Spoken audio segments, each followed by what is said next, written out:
Hello, hello. Here we are again, coming to you from Broadcast Team Alpha, and this is the Paranormal World Show. You know, the show for the thinking global citizen that is not afraid to step outside of the box and wonder, what else is out there that I haven't heard on Channel 5 on TV? And my name is Agi, and well, we are coming to you from 44 different platforms around the world, and we are also transmitting through a wonderful platform called the Conscious Awakening Network. And you got to go visit those guys because they got close to 50 shows. And these shows are about all the stuff that we really want to know about. And we are on Roku, 3 TV stations, and a bunch of social media platforms. So check them out. And before I introduce our guest here, I want to also tell you how you can connect with us. You can get us on broadcastteamalpha.com and just send us a message and we'll get back to you. And if you are watching on YouTube right now, that's the good place for you to be because that's the only place where we monitor the chat room. And please subscribe. If you enjoy the show, please subscribe and also check the bell so you can get a notification when the next show is coming out. And then Nori and I have created a spiritual think tank, the Mastermind Connection, and we do incredible things, kind of like almost creating out of seemingly nothing sometimes. I know that's what in the past they used to call miracles, but it does happen. So if you want to check out and see what that looks like and be part of something that is probably greater than ourselves, send us an email to themastermindconnection@gmail.com and I'll send you a link and you can come and check it out. And well, I don't have anything else to say. I want to introduce the guest. That is Geraldine Orozco, and welcome to the show. Thank you so much, Augie. It's such an honor to be here once again. Yeah, this is going to be fun. You are everywhere out there. You are in conferences, in interviews, and documentaries, and just about everywhere. So an introduction should really not even be necessary. But I want to do a little bit anyway, because of the two people out there that don't know you yet. And the you do a lot of things. You are teaching Qigong, you're teaching meditation, you're a hypnotherapist, you're also a neurolinguistic practitioner, and you teach stress reduction and DNA reprogramming. If you guys don't know what that is, you need to listen really close because there is a way that our genetics doesn't run everything. We have some control over that. We can turn off and turn on markers to make our life better. So listen really close. We may even touch on that a little bit. And then she died. But she came back to talk about it. And we're going to hear about that because that is an incredible story. She also does hypnotic regression, where you can go back and find out what happened in your past that you don't remember. In fact, even before you were born, what did you do then? Now, that could be an interesting one. And she has a lifelong history of alien contact. Or should I say, these days, it should be the term extraterrestrial contact. And I don't know where we have so much to talk about. Where do you want to start? I know there is you have some contacts and missing time, and where do you want to start? Yeah. Yeah, well, we can start talking about perhaps the near-death experience. I think that's an interesting segue. Yeah. Because something that's very interesting that allowed me to understand interdimensionality. I tend to think of ET contact and the contact with entities and beings more as an interdimensional relationship. But how I came to know that was really through my own personal experiences of going beyond the veil at the time when I died in a near-death experience. So in 2018, I was in Mexico, and I'm actually at the pyramids, Chichen Itza pyramids. And first of all, the heat was so strong that I almost died from a heat stroke. That I was able to recover my body and drink a lot of water and ground myself and do my energy techniques to help regenerate my body energetically. But having drank so much water, leaving the pyramids, going into the car about 15 minutes down the road, I had to use the restroom, and I get out on this teeny tiny little town in the middle of the jungle, middle of nowhere, to use this square box that's just covered in spider webs and jungle creatures. And as I enter, I feel a poke on my hip, and I didn't really think much of it. But as I'm leaving there, I walk back towards the car, and as I reach to open the door of the car, my entire hand is covered in boils, like bubbles all over everything, like both hands, and it was just unbelievable. Immediately, my throat started to close, my tongue started to swell, my lungs started to feel like I couldn't breathe and open air into the body. And my entire lower parts of my extremities were going completely numb, including my arms. And I sit in the car getting ready to head back, and we're about 2 hours away from any hospital, anything, any civilization. So my poor friend that I was with, was panicking and rushing like 100 miles an hour down that highway. And we are stopped at a checkpoint by military. And when they see me in the car, they see my hands and they see my state, and they say, you got bitten by a scorpion. That's a poisonous scorpion. You need to get to a hospital immediately. And we asked him, how do I get there? He's like, right now there's nobody, so you're going to have to go as fast as you can. He called all of the checkpoints that were up ahead, and we drove like 100 miles an hour. But at that point, I was going into anaphylactic shock, and it was progressing so quickly, and I just couldn't breathe anymore. I was sitting in the car trying to breathe and hold my breath, and I just couldn't. And all of a sudden, from one moment to the next, I'm seeing a tunnel of light, and I'm literally snapped out of my body into that white light. And as my friend states, literally my pulse stopped. I completely went, still. And my friend was panicking. As I'm looking down into the car, I see myself leaving the body, looking at the roof of the car, and there were some very colorful bird droppings on top of the car. I'm seeing my friend crying over my body and driving as fast as he can. And I'm being directed and pulled towards this white light. And as I enter into the white light, I began to see my in the tunnel of white light, I see my mother, my father, and I'm beginning to feel how tragic it's going to be for them to have experienced this death. And I'm running through the ahead of time, looking at the images of what will happen to them. And all of a sudden, I begin to see my ancestors. As I begin to question, why did I come into this death experience at this time? And to the right of that, as I ask that question, there's a giant scorpion that appears in front of me, and a contract, a contract, an actual book of some sort, Huh? stating the experience that I'm having.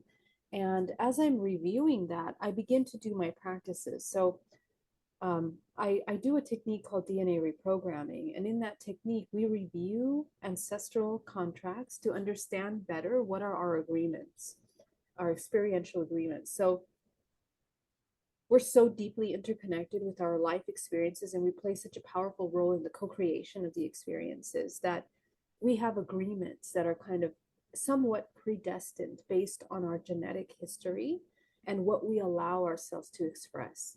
And so in this case, this experience was like a conjunction between many timelines that had come together to experience this moment. And when I realized that, and when I realized my lesson and the role that brought me into that, immediately I dissolved the contract. I began to see interdimensional beings that opened up through the white light, and I was taken through galaxies. It seemed like forever, but in 1 second. And as I made the agreement to live again and to live out my role in my life, what I was supposed to do here as my purpose, it all of a sudden became very clear to me what I was supposed to be doing and where I had kind of deviated away from that. And the moment I understood that, I immediately went back into the body. So, and I just, came back to life, like in the car, and my friend was shocked, screaming. And like by the time we got to the hospital, the doctor was looking at the EKG, looking at the history of what had just happened, and she didn't understand how I was still alive after such a severe anaphylactic shock, how I could have regressed that by myself in a minute.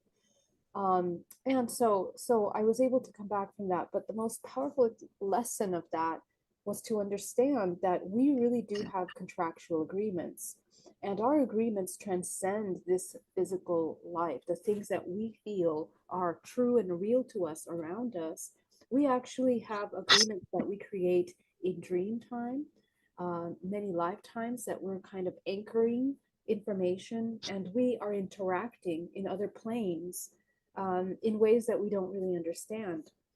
And so, what I realized is that not only are my everyday human interactions contractual agreements that I make, those are made and fed in by ancestral programs, ancestral lineages. In fact, we come into families as a result of resonance, and we live out life experiences as a result of this coherence that brings us together to learn lessons. Yeah. And in addition to that, we also are kind of creating these interdimensional agreements in dream time. So in our dreamscape, when we become lucid, when we have these experiences, we're actually interacting with other timelines that are available to us. Mm. And for centuries, many of our ancestors have discussed walking in dreams, everything from the Hopis to the Indians to the Mayans to the Hindus, the Taoists that talk about waking up consciousness in dream state, entering into the higher realm of the higher faculties, and how that happens as a result of the integration of our energy bodies. Yeah. And so there really seems to be a kind of puzzle piece brought together. Now, we mentioned that we were going to talk about missing time. Yeah. And But first, I think I got a yeah, question. oh, sure. Let me, there's something that I have wondered about for quite some time. Evidently, it wasn't your time to go, right? Hmm. Hmm. But why did you have that experience? Why did you die? Was that an accident or was that a planned event in your contract to wake you up to something? Or does it actually have accidents on the other side too? Yeah, so, well, there is a couple laws in this universe, universal laws that are far greater than what we understand. They are the building blocks and the foundation of creation and experiential experiences as a human. These laws of the universe help us understand how to exchange life force with one another. And that exchange of life force is essentially what manifests into life experiences. And so, how we cultivate that life force over generations is encoded and stored in our DNA. Yeah. They are stories, they are histories, they are programs that we then play out, and that creates the lives that we have. So, in this case, these are experiential contracts. And so, at that point, I had been going through um, 2 years of major and existential awakenings from 2017 up until 2018. I had been receiving extreme downloads of information that allowed me to Mhm. understand clear understanding of the purpose of humanity, of the soul, and the role that it played, because I wanted to learn more about the hybridization program, and I Mhm. wanted to learn about the role of DNA in the hybridization program and what the connection was to a soul. That was my primary inquiry that brought me into these cycles of downloads. And I was going through several years of purification where, I wasn't watching television, listening to music, just completely cultivating that pure connection. And what that allowed me to do was kind of refine my discernment and my vision. But at the same time, the human part of me was a little bit, you know, I guess there was a bit of fear around what would happen if I would continue to go into that dissolving of my identity. And it came to a point where I began to question the purpose of the existence in coherence with this. If you reach this state of awareness, if everything is such cause and effect and such harmony, such cycles of peace, what is the purpose of the human experience? That was my question. Yeah. Um, and I think that question really brought me to question if it was necessary to be embodied in the physical. And it was literally 3 weeks before this experience that I had that question in deep, deep meditation. And, I basically presented to myself, well, you know, I wonder what death is like in terms of what happens when we leave our body. How do the cycles of reincarnation function in that way? What are the contractual agreements? So at the time in Mexico, when I went to Mexico to do this excursion, I didn't really remember that I had that inquiry a couple years ago, couple weeks ago, and it wasn't until that moment that I died that I began to review the contract. That the contract was actually inviting me to take a look at my relationship with trust, my Mm. relationship with um, taking responsibility for the role that I had then taken, because when you come into these heightened states of awakening and consciousness, there's a certain responsibility, and I felt that responsibility very heavy. I wanted to be very mindful of what I share with others, what I teach, because I never wanted to cause harm or confusion or any kind of deviation from personal experiences. And so it was important for me to understand, how do those laws and ethics function when you are sharing your information.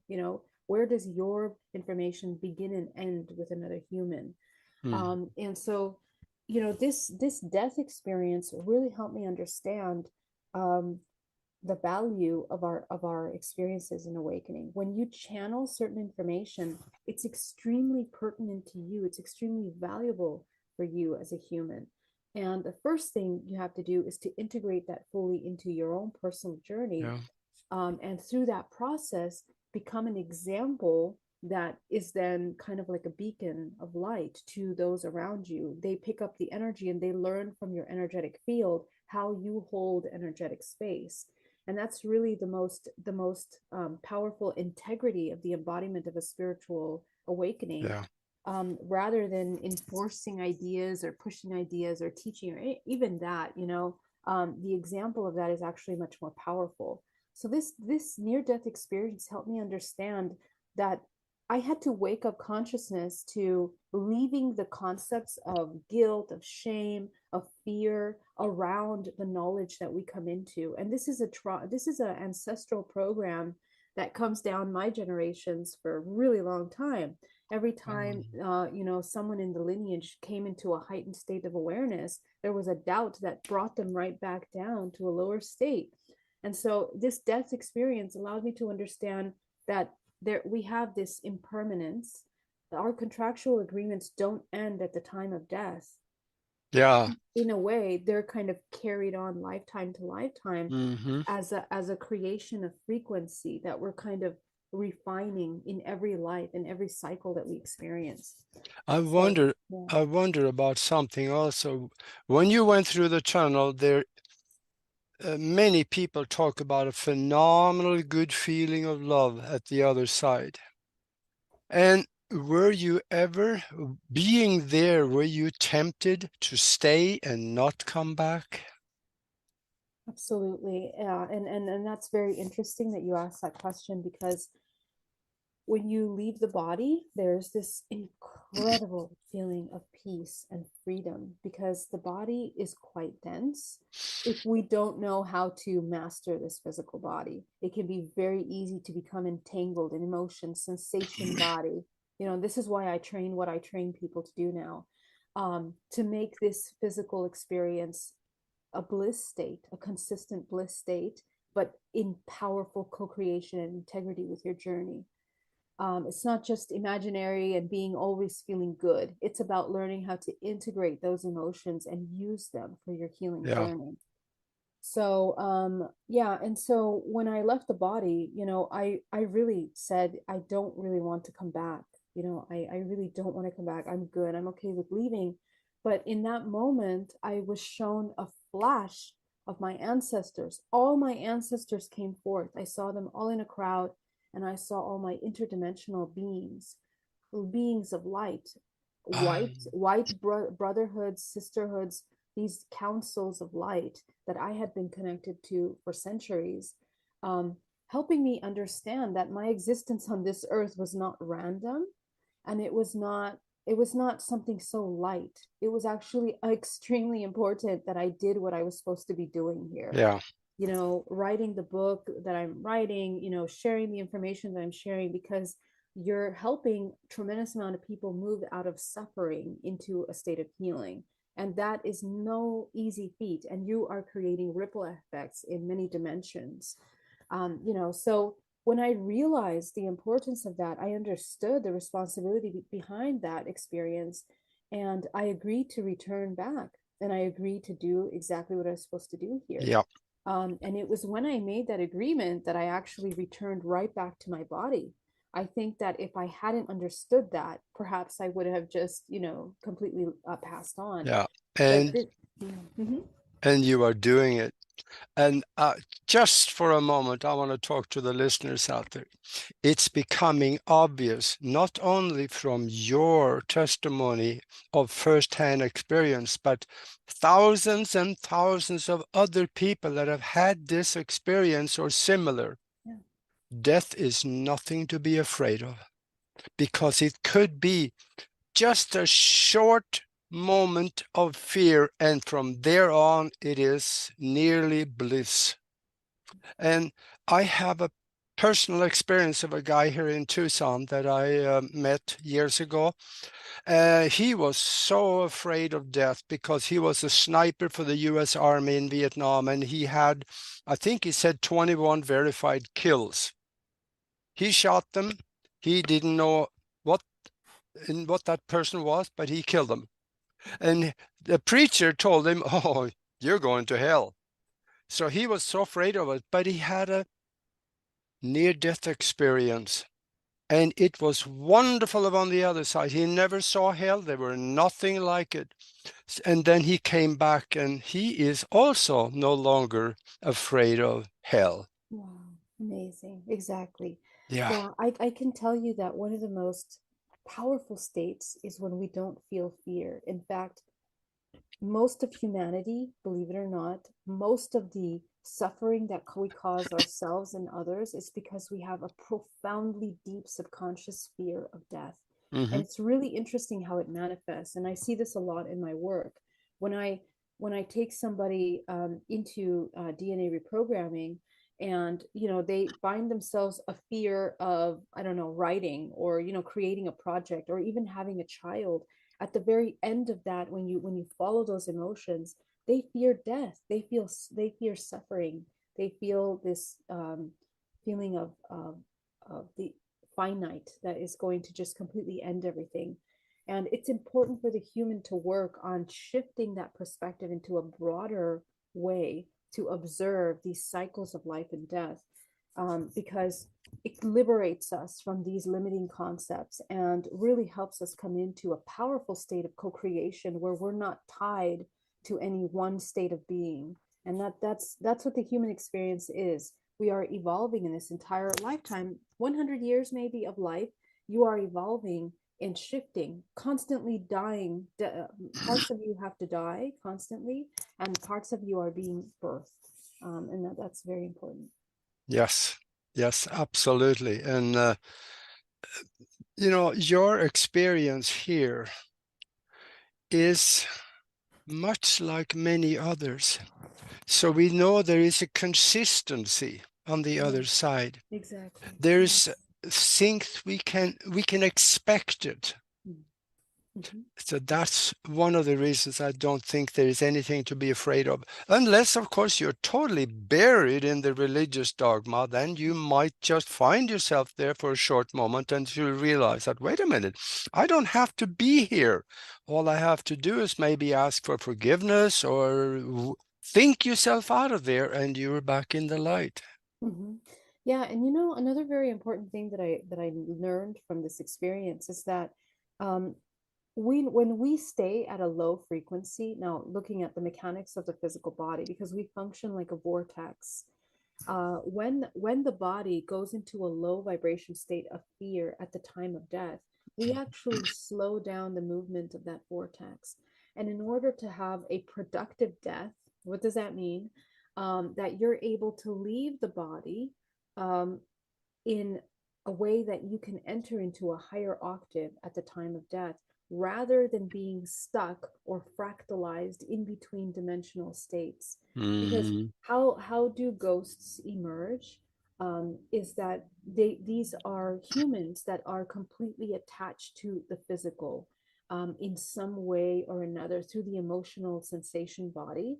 And they get stuck in between dimensions, between it can be 7 to 9 dimensional plane, and they're not able to go beyond that, and a yeah. part of them stays here and they become a ghost essentially, that is deeply confused about where to go. And that's why people that work with them always show them to go to the light, because they need to raise the vibrational frequency of this aspect of their body in a way where they can move in that toroidal form to move into a higher octave, into a higher dimension. So it's really important to learn how this body functions and train yourself to fear less when we Yeah. come into a death. Don't fear suffering, and work with your body, your nervous system on a daily basis to allow yourself to come into as much of a less form as you can. Actually, Yes. this is the 0 point that we want to try to cultivate in the body. Mhm. Yes. And I know also that you had a few incidents of missing time that probably more physical than higher vibratory spiritual experience, but nevertheless, very interesting. Tell us about that. Yeah, so the connection between those two is because we're talking about vibrational frequency in the same way that we're talking about entering the veil of death, Mhm. leaving the physical body into the interdimensional. When we miss time, we're also doing something very similar. And there are so missing time, just to be clear, is when we are removed out of one timeline, one time and space, into another one, but time is not moving. Time continues to stay still in that point, but you are moving at a faster rate. And the next time you wake up consciousness, you return back into this timeline, perhaps in a different location, but not much time has passed. Okay, or sometimes days have passed and it doesn't feel like days, it feels like minutes for you. So when this is happening, and this has happened to me personally several times in my life as a result of these interdimensional experiences as a child, and as a young adult, where I would be playing as a child and then a white light comes into my room, and then I would completely lose consciousness of this current playtime, and then hours later find myself in my crib in the dark, but no recollection of how or what happened in between then, and no recollection of my parents knowing exactly how to explain what happened or how I got from point A to point B. So it's actually a group situation. It doesn't really, it's not just an individual experience. Oftentimes, if you are around people, it includes them as well. They are involved. And this happens a lot for contactee experiences, in Yeah. where, when you are in bed, and sleeping in the middle of the night, and you have this awakening, something wakes you up and you start to have a kind of experience, whether it's a white light in the room or beings that appear to you. Oftentimes there's a split within the time that is selected in that moment, and we are kind of brought into an encapsulation of experience separate from the other person that is with you. Let's say you're sleeping in the same bed with a partner, and your partner is completely unaware, unconscious, in very deep sleep. Even if you make all the noise in the world, they cannot connect with you or sense you. And you go missing for some time. And there have been many cases where contactees find themselves outside in the backyard in their pajama at like 5 in the morning, and they don't remember how they got there. They just remember having that moment of being woken up at like 2 in the morning, and then all of a sudden they disappear. So what's happening in these moments is that we are entering into other dimensions, and we enter into other dimensions through our physical body as a vessel of vibrational frequency that shifts us from one timeline to another. And this process can be very severe for the body. It can be traumatizing for the body, in Yep. that the body might not be prepared for that shift of frequency.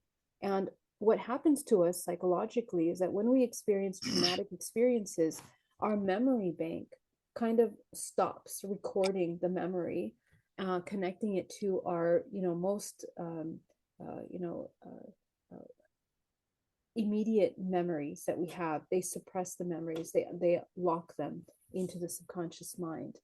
And it isn't until the person does hypnotherapy or deep regression in meditation that they can begin to uncover those memories.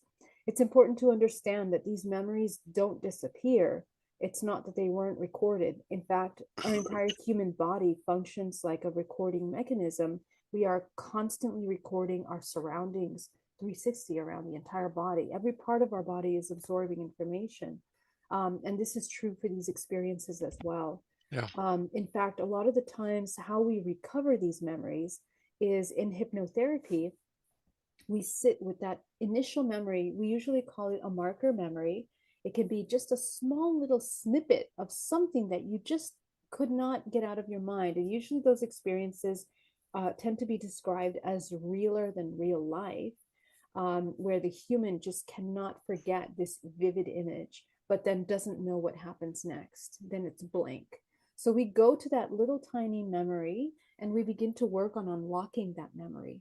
And what usually emerges from there is that we recover the memory from the subconscious mind. And it's usually through the physical body that we can access that memory, simply by tuning into the emotions that came up in that moment, the impact, the contraction of the body, how those little slight sensations and emotions felt.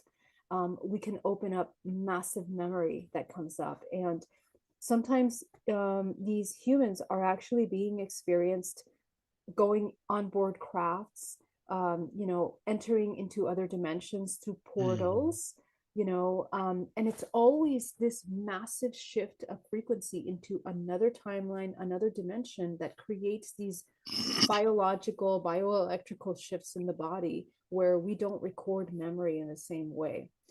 So this is really interesting because it's something that's been recorded, for centuries, through history. The stories of the people connecting with the star people and then leaving, and then having communications or traveling to different planets, different solar systems, and then being returned back into the present moment.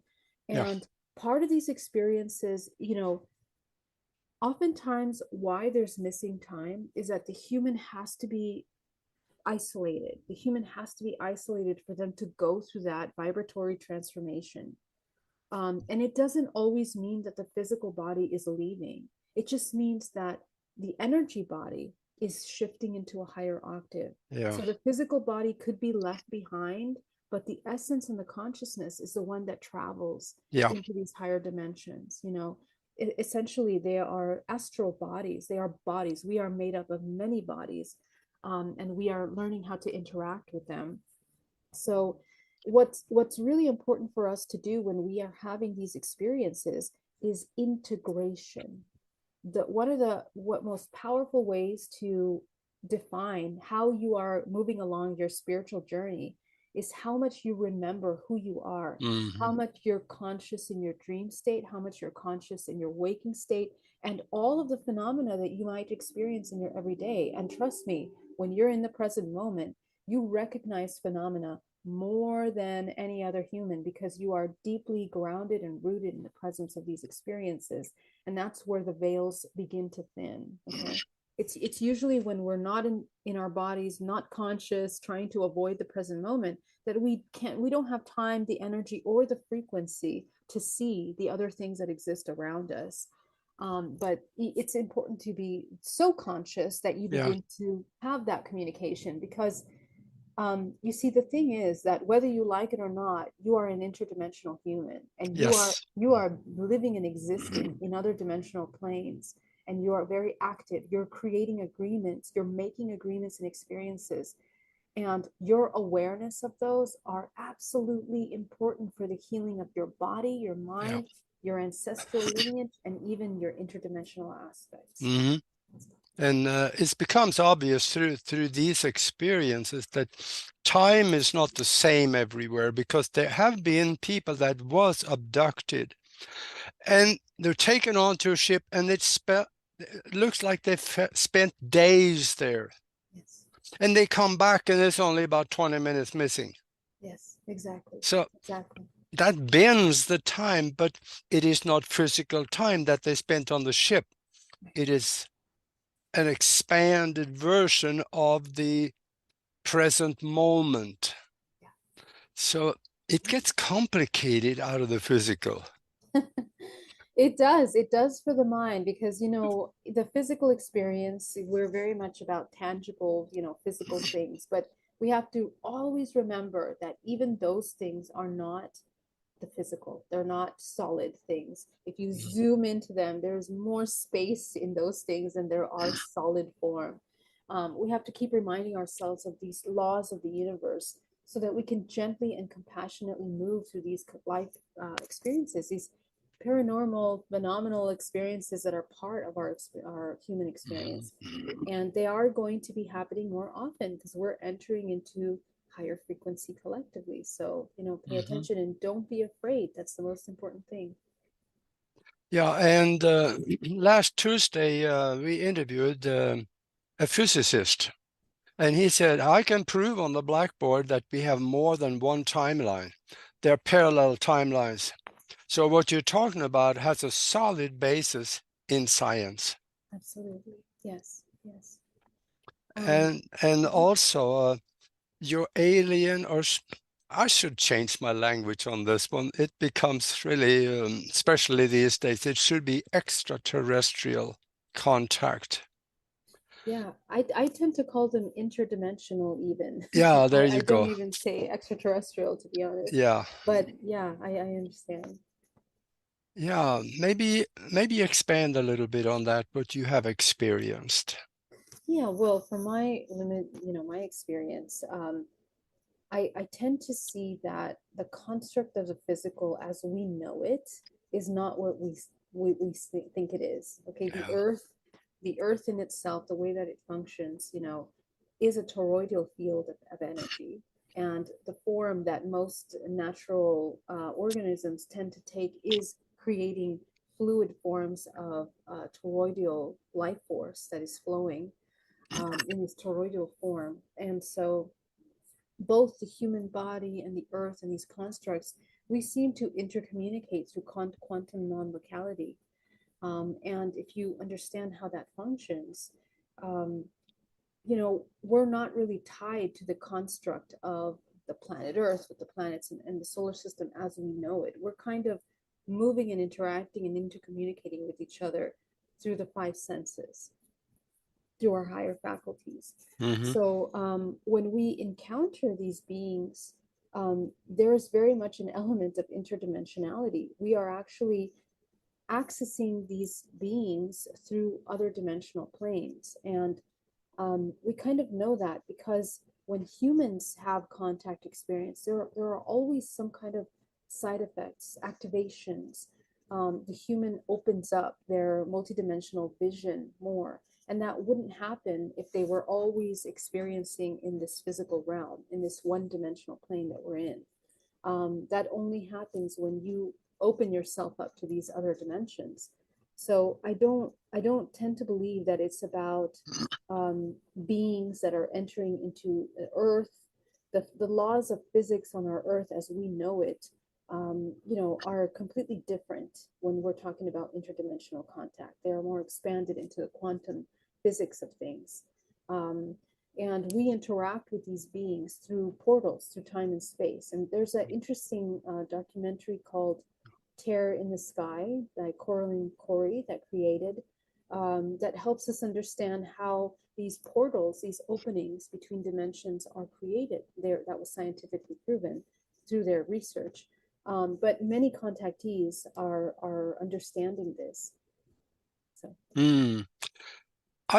I got into a discussion not long ago with a guy, and I was talking about interdimensional things, and he said, "What is it? Is it different levels of vibration? I mean, being interdimensional, would that be different levels of vibration, or would it be different funnels of consciousness?" That's a Have you any really beautiful thoughts on question. that? Yeah. Um, I would say that there's a parallel between those because in order to have a different funnel of consciousness, everything is energy. Everything is energy. That is the core foundational building block of creation. And I believe that, when we talk about different funnels of consciousness, for example, those are different frequencies that we tune into, kind of like radio waves, radio stations, that the human is tuning into different stations at once. Yeah. But what that means is that when you tune into that different frequency, that's an entire plane that you enter into. That frequency has an entire construct. There are laws to that frequency. There's a structure to that frequency.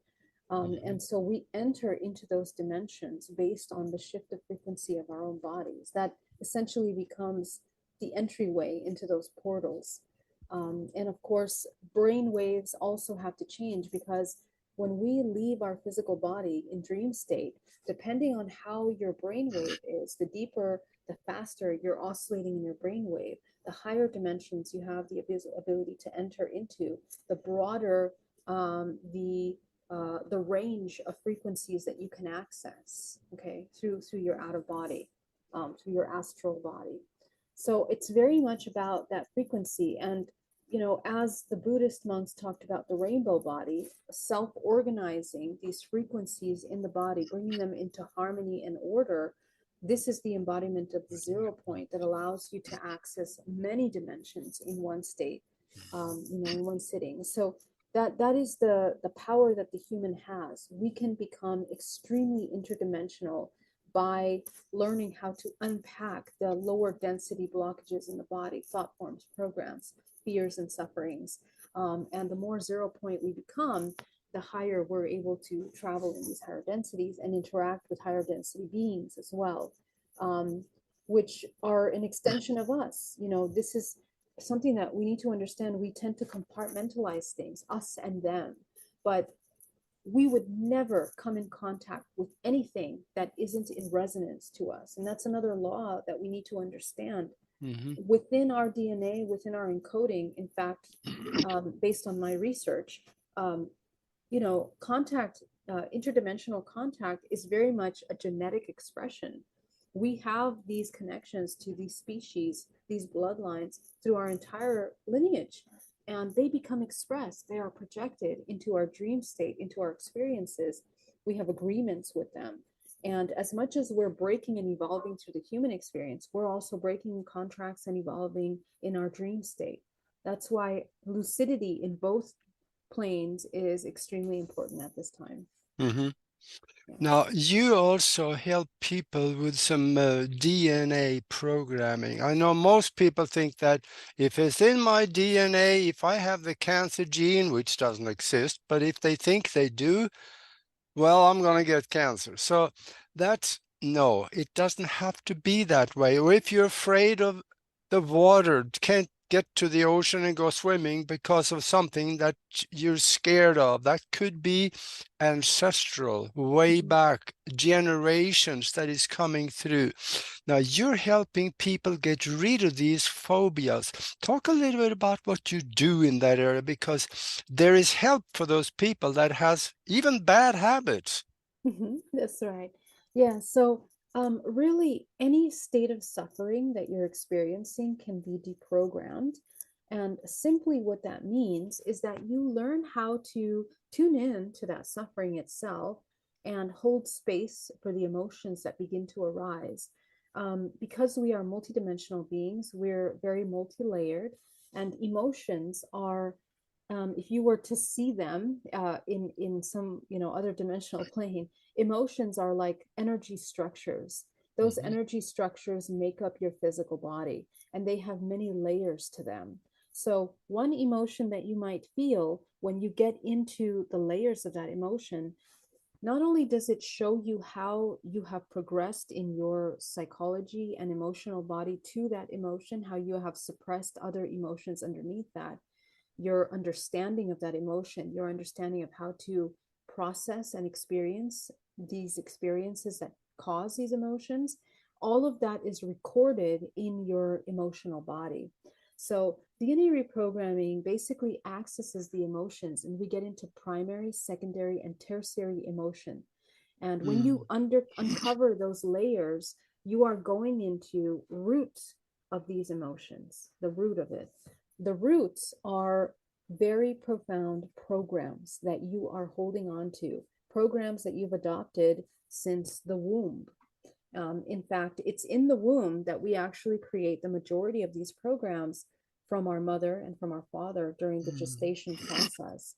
Those create powerful filters of perception that are not always easy to break, because you're bioelectrical and biochemically addicted and programmed to experience and respond to your external experiences in the way that you're programmed. So, to deprogram and break these programs, it requires us to get to the root. And when you get to the root, begin to work with the memories. You open up a bank of memories, and these memories are sprinkled throughout your life where you have relived this trauma, this experience over and over again. Now, trauma simply means that you did not have the tools in the in emotional and memory toolbox to be able to respond to an experience. And when there is that dissonance and that disconnect emotionally and energetically in the body, this creates a gap in the way that you process information. Oftentimes, this can be missing memory, as we mentioned earlier. It can be emotional stagnation and blockage where you can't access your emotions. It can be physical illness and ailments that is suppressed within the body. These kinds of traumas are so strong that they are passed down generations. And the Mhm. way that we are born, brought together, even in unions, our husband and wife that create a families together, those are all part of these programs that bring us into resonance. That's how deep these programs go. So we want to learn how to become aware of those core programs that don't serve our expansion and our healing, and gently broadening the perspective of those very myopic states of suffering and unconsciousness. And we do that gently through the deprogramming process that heals the body, opens up energy space, allows you to become more of a conduit of life force in the body. And more importantly, remember who you are, because who you think you are in this moment, or the personalities that you hold on to, are actually survival constructs that you Yeah. create, and it's not even close to who you really are. And so it's important that humanity realizes that and flushes out these old programs, because this is how we heal the collective ultimately. And so, yeah, so the work is pretty deep, powerful work, and it's not easy work, because we need to excavate into those emotions. But once we do, the human experiences profound freedom, liberation, clarity, and they are brought back eventually into this innocence where they are not a product of trauma, of suffering, of helplessness. They come into an empowered state, of a childlike state of co-creation and love. And that is really one of the most healing states to be in, not just for yourself, but your entire ancestral lineage and the Yeah. world at large. Mm-hmm. Yeah. Mm-hmm. And you also teach Qigong. I know enough about Qigong to know it's a phenomenally good way to keep your energy in the body flowing, as well as excellent exercise. Yeah. So talk a little bit about that. And also you teach meditation and the other things that you do so people can get to know what you can help them with. Thank you. Thank you so much, Augie. Yeah, so my primary work is teaching people how to cultivate their life force, master their life force. And, you know, the emotional DNA reprogramming is a major foundation to that. What happens when you start cleaning up emotions is that you start moving energy in your body. And Qigong is a very wonderful technique and practice to help you clear the energy runways of body. See, the way that our body is structured, and I haven't mentioned this earlier, but as a result of my contact experience in 2013, I developed really powerful psychic abilities to be able to see the multidimensional body. And it's through that vision that allowed myself to understand deeply how these energy runways move and to work with them and creating kind of an architecture to the body. When we are blocked in our body, energy literally cannot move. And so this is why people end up in depression and sadness and sorrow and in blocking states. But you can very easily remove that energy out of the body and it will change the way that you perceive life and yourself. So it's really important that the human learns how to move energy through, and that's what Qigong is about. It's the movement of energy, because we're not just energy bodies, but we emerge from energy through the morphogenetic field. We have something called the morphogenetic field, which essentially is like an instruction manual of the form that you are. And encoded in that morphogenetic field is your ancestral history, future aspects of yourself, and past aspects of yourself. So the idea is that you recollect your memory and you remember who you are in these different aspects of yourself. And that helps you in your journey, in your purpose, defining your purpose, your intention for your existence. It's very important for you to get clear about the intention of your existence. So that's basically what we do. And I use hypnotherapy, meditation techniques, all for the purpose of the cultivation of life force. Mm-hmm. Yeah. Excellent. Yeah. And also you are doing something with stress reduction. And boy, these days we can use that. And the stress reduction is you go back to the roots of the stress. If the stress is actually kind of like a symptom of something, isn't it? Yeah. So that if you go back and remove the cause for it, the symptoms go away. So talk about that a little bit, because I know a lot of people have stress. Yeah. So essentially, it's about training ourselves to come into the 0 point. And what is the 0 point? It's existing in a state of non-judgmental observation. The observer, you know, the one that is observing within you, that is the true self. And essentially, I use many techniques to help people find that, train them to embody that, and to exist in that state for prolonged amounts of time until they are programmed to embody that state. We deprogram the survival one, the one that's in survival all the time. And most of our wrong choices and suffering experiences and the ones that take us out of alignment usually are as a result of the suffering of the survival mechanism, the survival self. So to shift from the survival self into a state of observation, non-judgmentally towards yourself and others, is actually one of the most powerful ways to create peace and harmony in yourself and to remove yourself from a constant addiction to stress. Now, stress is a very biochemical process, and that means that we are deeply addicted. We are literally so familiar with stress hormones in the body that when we don't have them, we feel like we're dying or something is wrong. And we need the drama, we need the problems in order to maintain us in a state of purpose. That's how inverted our perception of reality and our human experience is. But this is widely part of our society. We even see it in films, in sitcoms, we hear it in music, and we think it's normal. But in reality, the true way of existing in harmony, not only with yourself, but with nature, requires you to overcome that addiction. Yeah. And we will go through withdrawal. You know, you will go through a withdrawal period where you're going to want to go back to those old emotions, those old dramas. And it takes a lot of self-love and compassion. And this Yeah. is essentially the journey of love. You are learning how to love yourself unconditionally, and be able to love others unconditionally, so that you can maintain yourself in a state of observation, mutual Yeah. observation. Yeah, so And that's really what it's about. most people are addicted to something. Guess what? Yeah, yeah. Coffee. So yeah, That's and okay. that's the thing though. It coffee. We've been lied to about that. Coffee's got a lot of good advantages, but it has almost borderlining an addiction effect because there is something good in it, and we get to crave that good stuff. It makes us feel better, more optimistic, and I don't Yeah. know what else is. I wrote an article on that several years ago, and it was pretty good.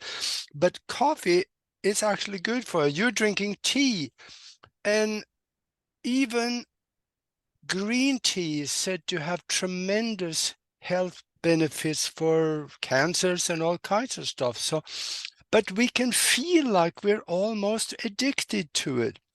But distinguishing between the addictions that doesn't help us and the one that is good, that can be kind of a diffused border sometimes.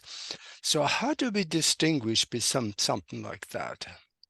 We, Well, a lot of times when we are addicted to something that says, nah, that's not bad for me, this is good, I like it, but it may not be all that good.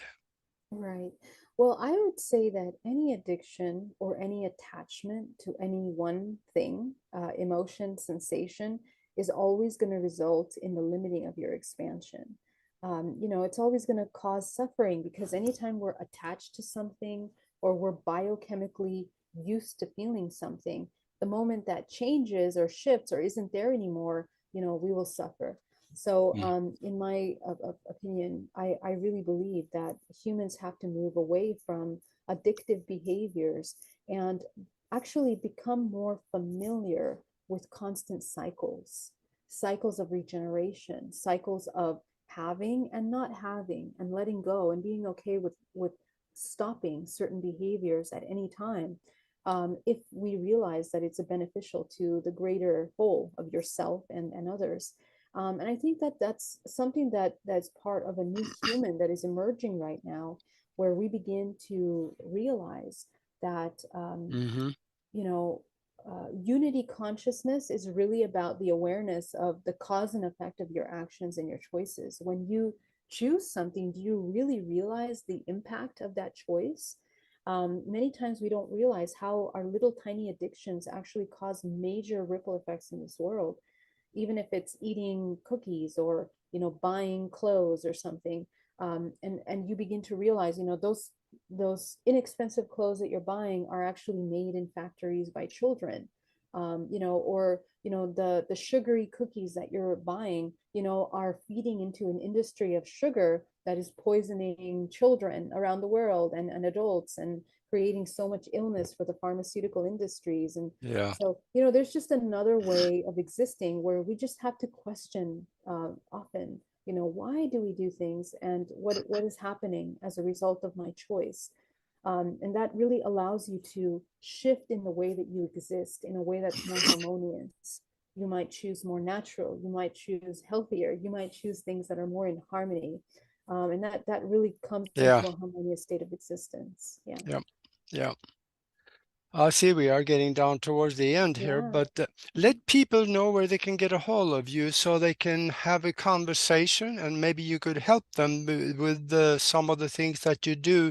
Hypnosis and DNA programming is right at the top of the list because I've been a hypnotist for well over 50 years, and I know the phenomenal advantages that can be done by that.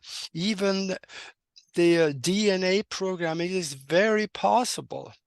Mhm. So let people know where they can get a hold of you and Thank website and so on. Thank you so much. Well, the first resource is my YouTube channel at Geraldine Orozco. I have a lot of hours and hours of meditation challenges and practices that you can do, self-guided and free. So definitely start there. And if you want more personalized one-on-one support, you can schedule a DNA reprogramming at geraldineorozco.com.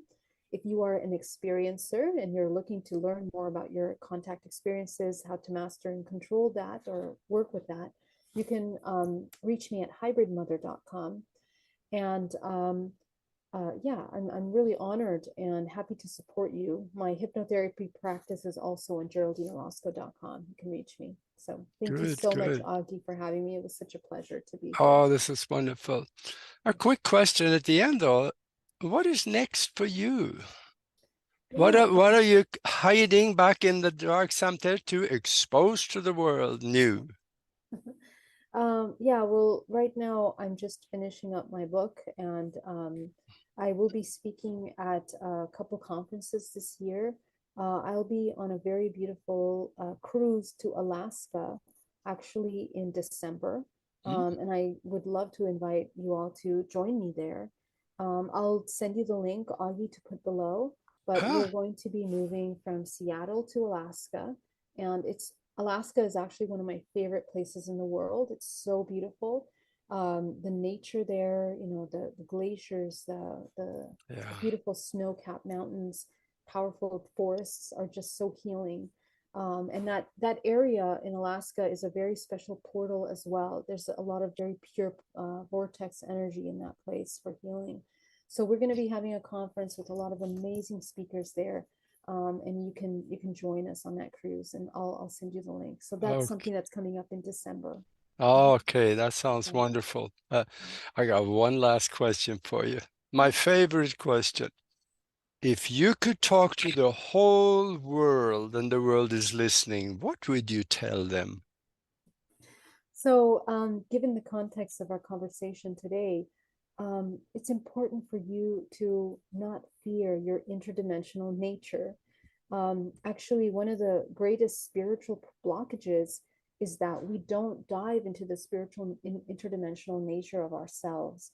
And in this evolutionary process, as we're moving in the world, we are being invited to access that part of you, because hidden in that part of you is deeper healing, deeper expansion, and a new way of seeing yourself that is helping you broaden your perspective as a human, and non-human as well. So yeah, work on fear. Try to shift from fear into neutral observation to allow yourself to move through everyday life experiences as much as the things that are happening to you in dream state. So this is Okay. my invitation. Yeah, All right. yeah. Well, Thank you so thank you much, very Augie. much for being with us, and I'd love to have you back very soon. So, Thank you so much. It's and such an honor. that is it for this time. And watch out for Broadcast Team Alpha here coming up with several shows. So, if you like what you heard, please subscribe and click the bell next to it so you can get a notification when we are coming out next. So, thank you very much, Geraldine, for being with us.